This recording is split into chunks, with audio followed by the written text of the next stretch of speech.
কখন আমাদের সরকার বিদায় নেবে? এটার জবাব আপনাদের হাতে। কখন আপনারা আমাদেরকে বিদায় দেবেন?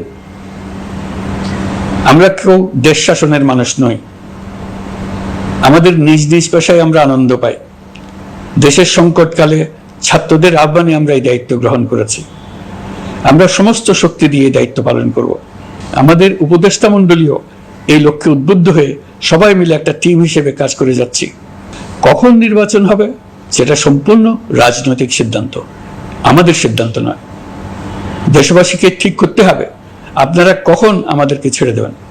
আমরা ছাত্রদের আহ্বানে এসেছি, তারা আমাদের প্রাথমিক নিয়োগকর্তা। দেশের আপামর জনসাধারণ আমাদের নিয়োগ সমর্থন করেছে। আমরা ক্রমাগতভাবে সবাইকে বিষয়টি স্মরণ করিয়ে যাব, যাতে হঠাৎ করে এই প্রশ্ন উত্থাপিত না হয় আমরা কখন যাব। তারা যখনই বলবে আমরা চলে যাব। আমরা সংস্কারের অংশ হিসেবে নির্বাচন কমিশনকেও সংস্কার করব। কমিশনকে যে কোনো সময় আদর্শ নির্বাচনের জন্য প্রস্তুত রাখব। আমরা বিভিন্ন সংস্কারের কাজ শুরু করেছি। দেশবাসীকে অনুরোধ করব একটা আলোচনা শুরু করতে।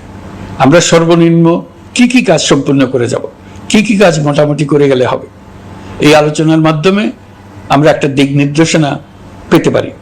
তবে চূড়ান্ত সিদ্ধান্ত রাজনৈতিক সিদ্ধান্ত, সেটা রাজনৈতিক আলোচনা থেকেই আসবে। এই দিক নির্দেশনা না পেলে আমরা দাতা সরকার এবং আন্তর্জাতিক অর্থনৈতিক প্রতিষ্ঠানসমূহের সঙ্গে আলোচনায় দৃঢ়তার সঙ্গে অগ্রসর হতে পারছি না। আমি নিশ্চয়তা দিচ্ছি, আমরা আমাদের পক্ষ থেকে মেয়াদ বৃদ্ধির কোনো প্রশ্ন তুলব না। আমরা আপনাদের সকলের দোয়া চাই।